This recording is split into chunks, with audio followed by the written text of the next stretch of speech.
Joining me now is Jeremy Bash, former Chief of Staff at the CIA and the Pentagon, and an attorney, former Chief Counsel of the House Intelligence Committee as well.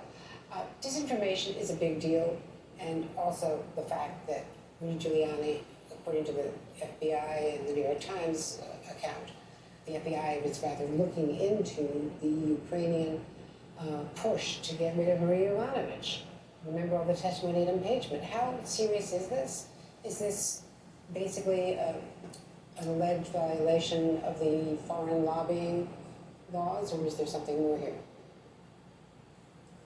Well, there appear to be two streams here to the FBI's investigation into activities involving Rudy Giuliani. The first is Russian interference in the U.S. political system. Obviously, this is a well-understood story now by the U.S. intelligence community, which has published assessments that show that Russia obviously was involved in the 2016 election, but also was trying to influence the 2020 election. So there's a national security dimension. I think one question for the FBI is, as Russia was trying to sow disinformation, was Rudy Giuliani witting or was he unwitting? Was he just a stooge of the Russian intelligence services, or was he somehow in on it? I think that's the first question from a national security perspective.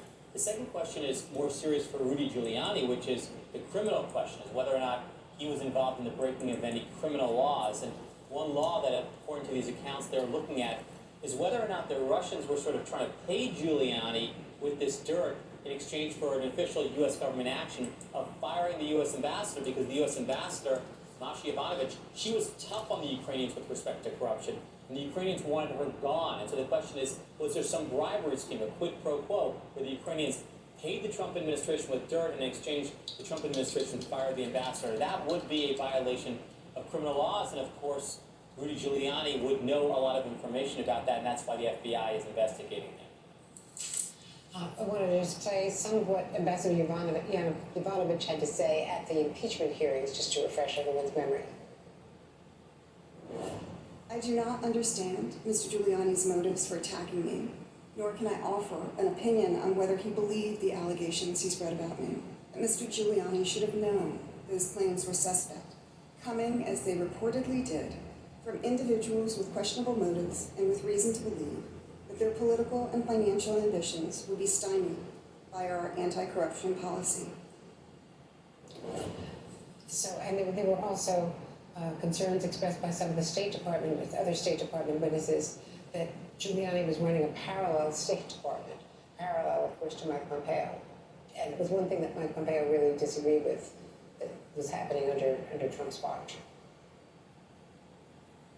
It's a great point, Andrea, because, of course, if the United States government, the president, wanted to remove an ambassador, he can do that. He would do that through the State Department, the Secretary of State, or the Deputy Secretary of State, and say, Madam Ambassador, your services are no longer required.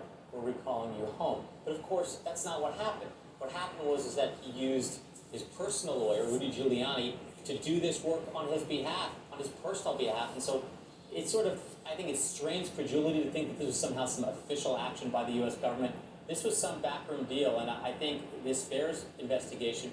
This, by the way, has been a nonpartisan investigation. Of course, it started under the Trump Justice Department. It's continued. It's in no way a partisan matter. In fact, criminal laws were broken, and the intelligence community on a non-political basis has assessed that the U.S.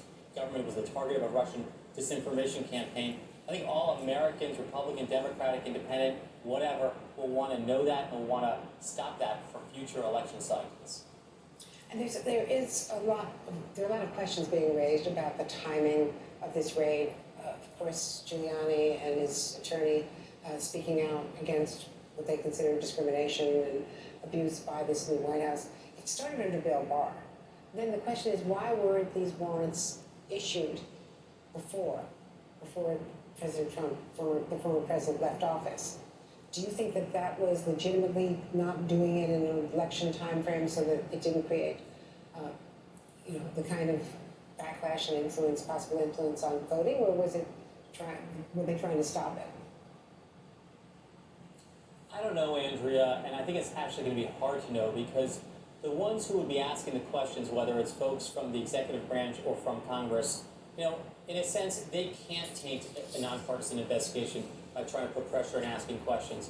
And so I think this should remain in the non-political lane of the career prosecutors and the career FBI officials. Let this play out, let the facts go where they will, and not have this in any way tainted by anybody's partisan political agenda. Hey, thanks for watching.